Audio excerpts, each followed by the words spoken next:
বাংলাদেশ ও Saudi আরবের দ্বিপাক্ষিক সম্পর্ক আরও জোরদার করতে 2 দিনের সফরে ঢাকায় এসেছে সৌদি প্রতিনিধি দল। উপপররাষ্ট্রমন্ত্রী ওয়ালিদ বিন আব্দুল করিম আল খেরাইজির নেতৃত্বে প্রতিনিধি দলটি সকালে পররাষ্ট্রমন্ত্রী খলিলুর রহমান ও স্বরাষ্ট্রমন্ত্রীর সঙ্গে বৈঠক করেন।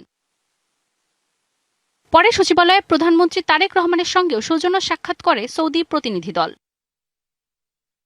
দুপুরে নিজ কার্যালয়ে সাংবাদিকদের পররাষ্ট্র প্রতিমন্ত্রী শামা ওবায়েদ জানান, কৃষি, সৌরবিদ্যুৎ, নবায়নযোগ্য জ্বালানি, তথ্য প্রযুক্তি সহ বিভিন্ন খাতে বাংলাদেশের বিনিয়োগে আগ্রহ দেখিয়েছে সৌদি আরব। এখানে fisheries, food, energy, renewable energy, solar energy,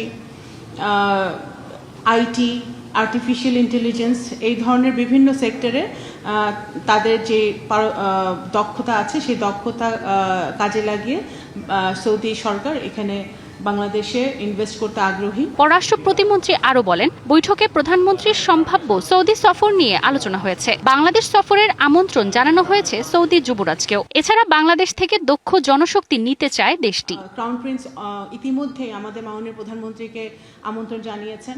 আমরাও ওনাদের ক্রাউন প্রিন্সকে আমন্ত্রণ জানিয়েছি সৌদি ক্রাউন প্রিন্সকে বাংলাদেশে ভিজিট করার জন্য। দক্ষ শ্রমিক, স্কিলড লেবার নেওয়ার জন্য তারা আগ্রহ প্রকাশ করেছে। দীর্ঘদিনের আলোচিত 70,000 রোহিঙ্গার পাসপোর্ট ইস্যু নিয়েও কথা হয়েছে বৈঠকে। এছাড়া চলতি বছরে বাংলাদেশে বাংলাদেশ সৌদি জয়েন্ট ওয়ার্কিং গ্রুপের বৈঠক অনুষ্ঠিত হবে।